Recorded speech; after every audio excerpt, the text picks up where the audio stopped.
Trump came out of hiding yesterday to do an Evita-style appearance on the Truman balcony. It was nauseating. I will spare you the video viewing of that. But we have a situation where Elon and Trump are having a nasty, messy, very public divorce. And there's only one person talking about it, and it's Elon. And the biggest yak mouth, loudmouth bridge troll in the United States of America who cannot shut up hasn't said a word about it. So I thought it'd be interesting to see how MAGA Entertainment, we don't call it news, MAGA Entertainment is spinning this. Put up this post. Newsmax says, I think Trump might be working in tandem with Elon here to tank his own bill in a 4D chess move. I saw that and I immediately busted out laughing. When are these people going to understand Trump can barely play checkers? 4D chess is not on his bingo card. He is intellectually incompetent.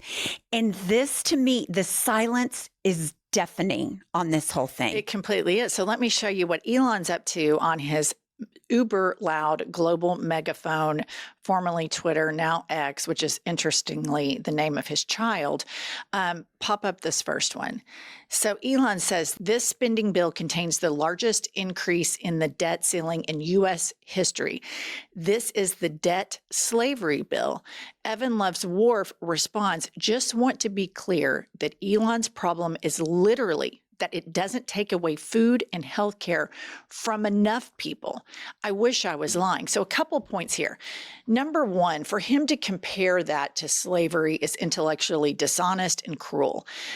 Secondly, Evan Loves Wharf is absolutely correct here. And so the Democrats need to wade gingerly as they start retweeting and saying, I agree with Elon. That's lazy. That is intellectually lazy. Point out the only reason that Elon doesn't like this bill is, number one, Trump fired him. And number two, it removes the government money that he gets for the electronic vehicles, $7,500 per car. It removes that from him. That's why he doesn't like it, for two reasons, his ego and his pocketbook.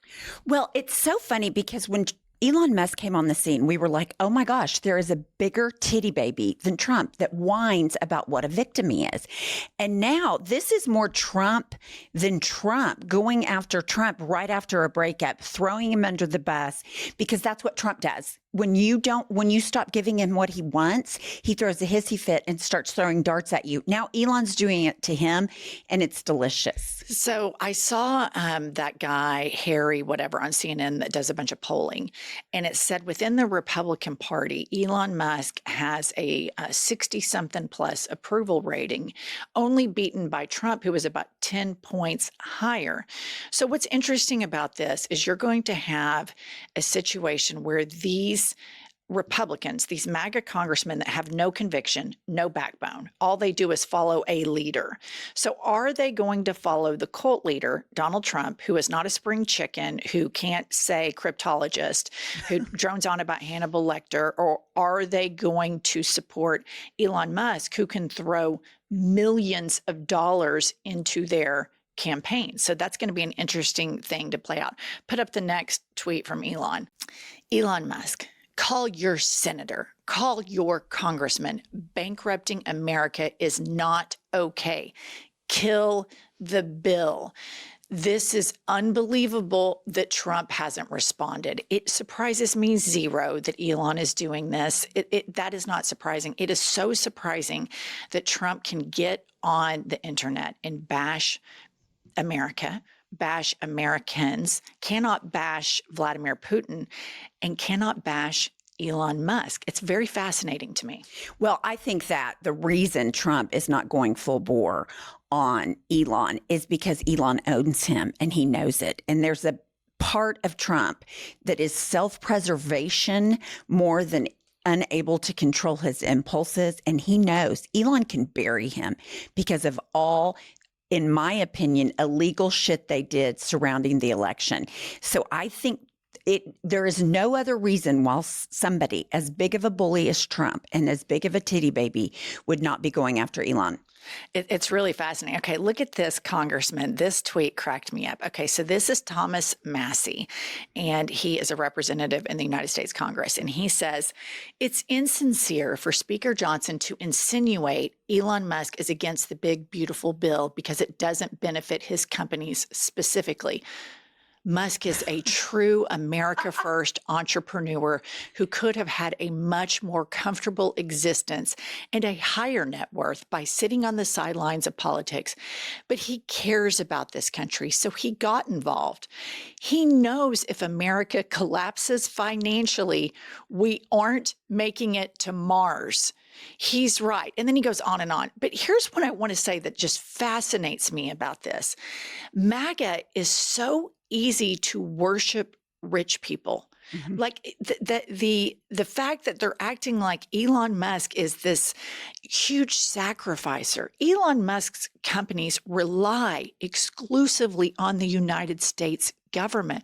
Without the United States government being its biggest payor to Elon Musk and to Elon Musk companies, he's not the richest man in the world. He's just another con man dipshit. And so it's fascinating to me how many MAGA people buy into this narrative that Donald Trump is sacrificing to be president. The only thing he sacrificed is his golf time, which he still does quite frequently. He ran for president again because he didn't want to go to jail. Elon Musk sacrificing because he cares about the country. And then that if we don't do this for Elon, we'll never make it to Mars. Does this hit hard in rural America? I'm just mystified at how corrupt a lot of the brains of the American public are, that they will vote and go all in for these billionaires to rip them off to go to Mars. Right. The whole Mars thing, it's so ridiculous that he would throw that in. And Elon Musk being America First, Elon Musk is from South Africa. Elon Musk came in with a chainsaw to the U.S. government. His Doge cost Americans more money than he saved. He doesn't want anyone to know. He's asking the Supreme Court to hide what he saved because it is so under the projections that he said. This Tom Massey, I think, is kissing Elon's ass for campaign contributions. And that is how pathetic these Republican enablers are. Well, and they're making a calculus. If I'm a MAGA politician, Pumps, I'm going to look at this thing, and I'm young, like 40s, 50s, all right? And I think about, okay, I've got 25 more years that I want to be able to have insider trading and all the corrupt shit that the United States government allows politicians to do. I'm going to make a calculus that Trump is 79, morbidly obese. Life expectancy can't be that long. When you tack obesity onto it, the problems just get worse and worse. He is showing major signs of dementia and cognitive decline. He doesn't seem to have all of his faculties. Elon Musk, granted, raving drug addict, but is willing to just get out his checkbook and just write checks. And so if I'm a corrupt person, I think I'm going to go with Elon. Also, Elon has this huge megaphone. Trump doesn't have that. He has Lie Social. Musk will immediately start gaming the algorithm so Trump's tweets won't be seen, because anybody who's on Twitter knows that I don't follow any right-leaning anything, and it's Musk sycophants, right. R-word finder, all this stuff pops up in my feed because he's gamed the algorithm. And Musk will do that. That's what he did during the election. He gamed the algorithm for Trump and against Kamala Harris. But here's the thing, and here's where Democrats have got to just start hitting Musk and Trump as hard as they can. So Pumps and I both bookmarked this video of Scott Galloway to play for you guys. And when we went to send it to our producers to play in this broadcast, it was gone. So Elon Musk games Twitter all the time, but our producers, savvy millennials, found it, and he's trying to disappear this clip off the internet, which makes me want to play it all the more. Kylie, play the clip. But somehow we've decided in America that innovation and money replaces or obviates or excuses depravity. Cutting off aid to HIV positive mothers, deciding what veterans should get benefits, cutting off SNAP payments, which have shown to have a positive net return when people run out of money for food at the end of the month. I mean, I think one of the wonderful things about being an American, and quite frankly, for me, what it means to be a man and what I try to teach my boys is the whole point of prosperity is such that you can protect people. And I think the two of you are more impressed with Mr. Musk than I am. I think if somebody is making Nazi salutes, if somebody is being sued concurrently by two women for sole custody of their child because that person has not spent any time with that child, when someone is so severely addicted to drugs, they can't get their shit together to show up to the White House without looking exceptionally high, I don't think that's the right role model for young men. So what I would ask to all of us is look at what money has done to us. That if someone can land a rocket on metal scissors or create a great AV, he's a genius. He's the wealthiest man in the world. But does that mean we should excuse depravity? Does that mean, unlike Bill Gates, he's not using his billions to help people? He's not planting trees, the shade of which he won't sit under? I think this is an individual who has literally come off the tracks, who is rabidly addicted to drugs, and is using his immense power to get people elected, and that too many of us excuse what is abhorrent behavior. I think his legacy is not going to be an EV or putting rockets into space. I think it's going to be unnecessary death, disease, and disability of the world's most vulnerable. That is not what it means to be an innovator. It's not what it means to be an American. It's not what it means to be a man. Wow. Exactly. This is what we say on here all of the time. So many Americans immediately just fawn over wealth, and they excuse the behaviors in your personal circles. Like if somebody arrives that's wealthy, it's like, oh, here's such and such, and he, owns this company or owns that company, and can act like a drunk asshole, and everybody excuses it. Right. Everybody excuses it. But if somebody poor or working class walks in and behaves that way, they're held to this, standard that you should be like, hey, you're a drunk asshole, get out of here. But rich people do things with impunity and then put that on a global scale right now.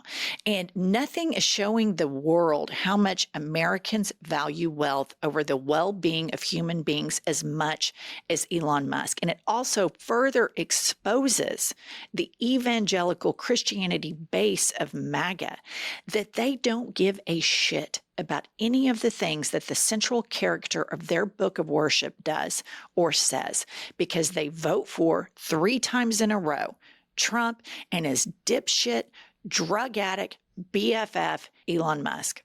I completely agree. And Trump, the fact that Trump has debased himself for Elon Musk and lets Elon Musk stand in cabinet meetings while he sits and stand in the I have to stop you. Trump debased himself decades ago. I think, well, yeah, you're right. But I'm saying his alpha male persona, his WWE persona, Elon Musk controls him. And now we're seeing it because he's so quiet. And I agree with you. People are not valued in this country. It's not individualism. I mean, it's not collectivism. It's individuals, and it's money. People like money. They don't give a shit about other people. They don't unless it personally affects them. And then they will personally start to care about it. And that's something that we have to start trying to inject into the culture. Care about people for the sake of caring for them, so that you can put your head on the pillow at night and feel good about yourself as a human being. But the dissonance that is taught and encouraged in Americans to not care about anything with the exception of money, even people that don't have it, that work minimum wage and then have to get government benefits, will go vote for the people that demean them. It's wild. It is completely wild. All right, that's all we have for this episode, and we'll see you all later.